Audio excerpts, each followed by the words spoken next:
to the negative 1/2, and then times p, which is 4. Okay, it's looking a little messy, but let's figure out this inside. So we have 4 squared, which is 16, times 0.5, which is 8.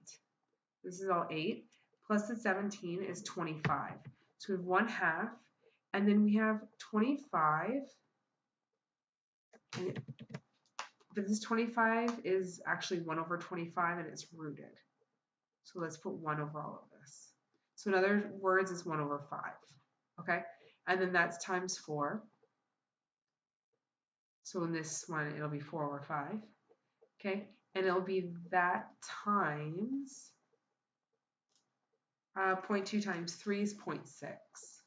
0.6. Okay, so 0.6 times 4 over 5, I get 0.48. Oh, I missed this 2, so this is actually 4 over 10.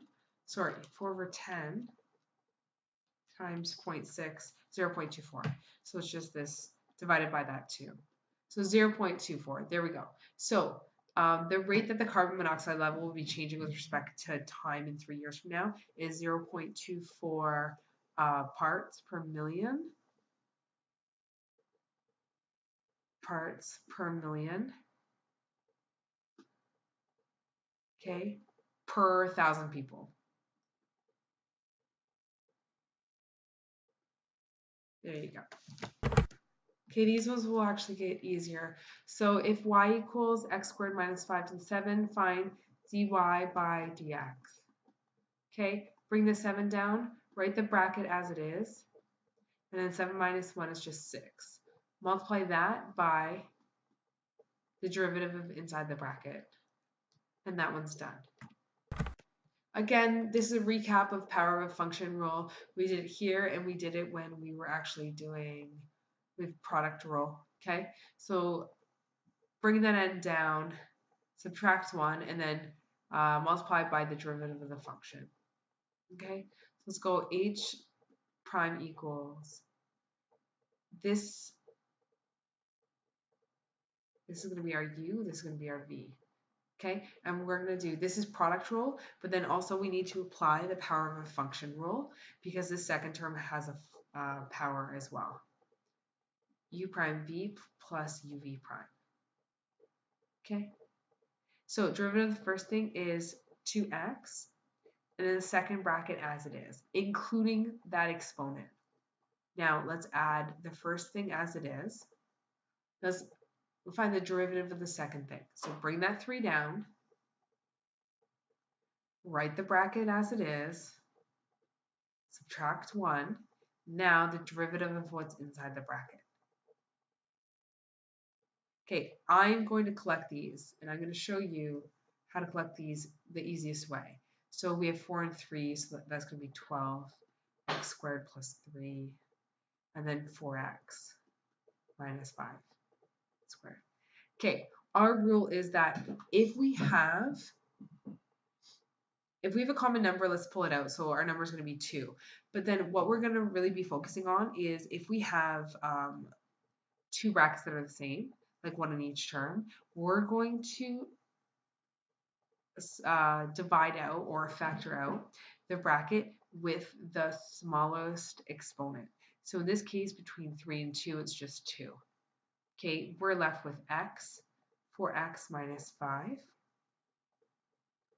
plus 6, x squared plus 3, and that's it. Okay, in the second in that second bracket, the big box bracket, we can actually expand and simplify. So this is going to be 4x squared minus 5x plus 6x squared plus 18. Okay, so that's 10x squared and minus 5x plus 18. And that's going to be like the most simplified form. It's going to get more difficult as the numbers get uglier with the like 1/2s and negative 1/2s, but always remember, pull out the smallest common exponent. All right, last one, last example. This one's going to be ugly. We have quotient rule inside of like the power rule. So we have u prime v minus uv prime all over v squared. U's on top, v's on the bottom. Okay, g prime at x. Let's bring that 10 down, write the bracket as it is, subtract 1. Now here in this big bracket, we're going to put this derivative. So derivative of the top, 2x, times the bottom, minus the top as it is, times the derivative of the bottom, all over the bottom squared. Okay, these are quite simple. By the way, you're never going to be able to get this 9 off of this bracket. It's quite ugly. Don't expand that. Okay, I'm just going to like expand and simplify that top, see if we go anywhere. 2x minus 2x cubed minus 1 times negative 2x is plus 2x, and then minus x squared times negative 2x is going to be plus 2x cubed. Again, bottom, leave it as it is. If anything, we are going to be able to cancel stuff on the top and bottom out.